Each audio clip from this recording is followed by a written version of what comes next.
మరి నిష్ఠాగరిష్ఠుడు, అసలు ఆడవాళ్ల వంక తొంగి కన్నెత్తి కూడా చూడ్డా ఆయన. ఎందుకు ఆయన సంగతి మనకెందుకు, వెళ్ళిపోదాం పదా అంటుంది.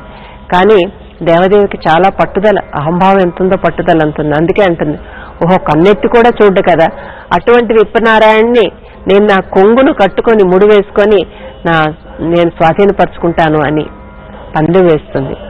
అప్పుడు ఆ విప్పనారాయణ ఆ విధంగా కథ జరుగుతుంది.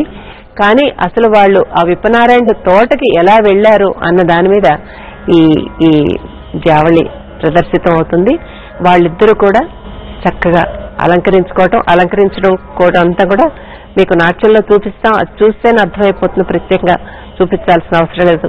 తల దూకోవడం కానీ, జడ వేసుకోవడం కానీ, నగలు పెట్టుకోవడం కానీ, ఇదంతా ముందున వెడలేరా వయ్యారులు అన్న ఆ పల్లవి జరుగుతూ ఉంటుంది. అది ఒక పాట రూపంలో కానీ, ఒక వాయిద్య రూపంలో కానీ నడుస్తూ ఉంటుంది. దానికి అభినయం నర్తకీ మండలి చేస్తారు. అది మొట్టమొదటిగా వాళ్ళిద్దరూ రావటం, ఆ తర్వాత అలంకరించుకోవడం, అది చూద్దాం. వెడలేరా వయ్యారులు రాగం కేదారగౌళ తాళం ఆది. వెడలేరా వయ్యారులు మామూలుగా ముక్తాయి తర్వాత పాట వస్తుంది, కానీ ఇది పాట ముందు వచ్చి ఆ పాటలోనే ముక్తాయి వస్తుంది.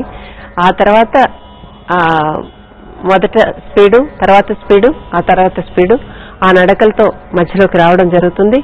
ఇది వెడలేరా వయ్యారులు అని ఉంది కదా అని బహువచనంలోనే చేయాలని ఏం లేదు. ఇద్దరు చేయొచ్చు, ముగ్గురు చేయొచ్చు, నలుగురు చేయొచ్చు, ఎంతమంది అయినా చేయొచ్చు, ఒక్కళ్ళు కూడా చేయొచ్చు.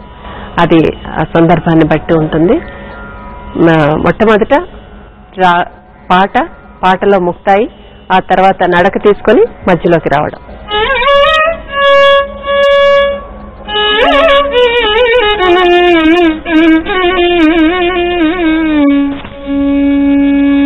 వెడలేరా వయ్యారులు